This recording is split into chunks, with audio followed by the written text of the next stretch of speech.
श्री गणेशाय नमः।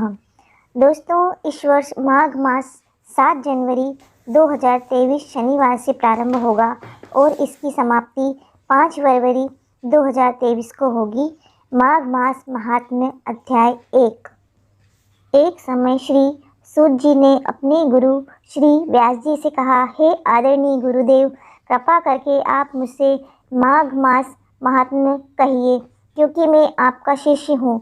व्यास जी कहने लगे कि रघुवंश के राजा दिलीप एक समय यज्ञ के स्नान के पश्चात सुंदर वस्त्र पहनकर शिकार की सामग्री से युक्त कवच और शोभायमान आभूषण पहने हुए अपने सिपाहियों से घिरे हुए जंगल में शिकार खेलने के लिए अपने नगर से बाहर निकले।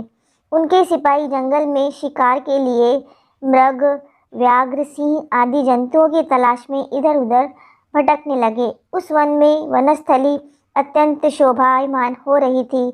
वन में कहीं वृक्ष पर मोर नाच रहे थे, कहीं कहीं हिरण के झुंड फिर रहे थे, कहीं गीदड़ भयंकर आवाज कर रहे थे, कहीं गेंडों का समूह और हाथियों के समूह दिखाई दे रहे थे, कहीं वृक्षों के कोटरों में बैठे हुए उल्लू भयानक शब्द कर रहे थे, कहीं शेर के पद चिन्हों के साथ घायल मृगों के रक्त से भूमि लाल हो रही थी, कहीं दूध से भरी थनों वाली सुंदर भैंसें फिर रही थी, कहीं पर गंधित पुष्प, हरी हरी लताएं वन की शोभा को बढ़ा रही थी, कहीं पर बड़े बड़े पेड़ खड़े थे तो कहीं पर पेड़ों पर बड़े बड़े अजगर और केचुलियां पड़ी हुई थी। उसी समय राजा दिलीप सिपाहियों के बाजे की आवाज़ सुनकर एक मृग वन में से निकलकर भागने लगा और बड़ी बड़ी चौकड़ियां भरता हुआ आगे बढ़ा।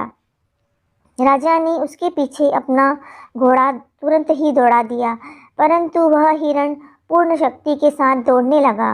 वह हिरण कांटेदार वृक्षों के एक जंगल में घुस गया और राजा ने उसके पीछे वन में प्रवेश किया, लेकिन दूर जाकर वह हिरण राजा की दृष्टि से ओझल होकर कहीं निकल गया।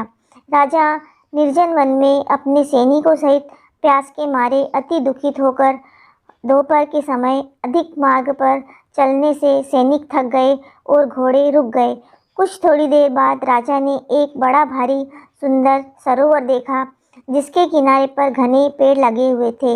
इसका जल सज्जनों के हृदय के समान पवित्र था। सरोवर का जल लहरों से बड़ा सुंदर लगता था।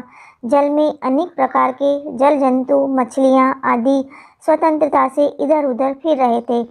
दुष्टों के समान निर्दयी चित्त वाले मगरमच्छ भी थे। किसी किसी जगह लोभी के घर के समान सीमाल भी पड़ी हुई थी। जैसे विपत्ति में पड़े हुए लोगों के दुखों को हरने वाली दानी पुरुष के समान यह सरोवर अपने जल से सबको सुखी करता था, जैसे मेघ चातक के दुख को हरता है। इस सरोवर को देखकर राजा की थकावट दूर हुई। राजा को रात्रि में वहीं विश्राम करना पड़ा और सैनिक पहरा देने लगे और चारों तरफ फैल गए। रात के अंतिम समय में शुकरों के एक झुंड ने आकर अंतिम समय में पानी पिया और कमल के झुंड के पास आया। तब शिकारियों ने सावधान होकर शुकरों पर आक्रमण किया और उनको मारकर पृथ्वी पर गिरा दिया।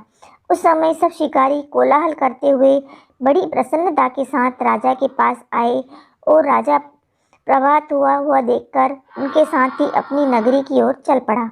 रास्ते में एक तपस्वी को देखा, जिसका शरीर तपस्या और नियम के कारण बिल्कुल ही सूख गया था। वो मृगछाला और वल्कल पहने हुए थे। राजा ने ऐसे घोर तपस्वी को देखकर बड़े ही आश्चर्य से उनको प्रणाम किया और हाथ जोड़कर एक तरफ खड़े हो गए। तब तपस्वी ने राजा को कहा कि हे राजन, इस पुण्य शुभ माघ में इस सरोवर को छोड़कर तुम यहाँ से क्यों जाने की इच्छा करते हो?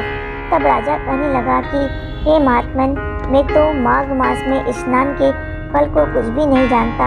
कृपा करके आप विस्तार पूर्वक मुझे बताइए। इति श्री पद्म पुराण अंतर्गत प्रथम अध्याय समाप्त। बोलिए श्री कृष्णचंद्र भगवान की जय।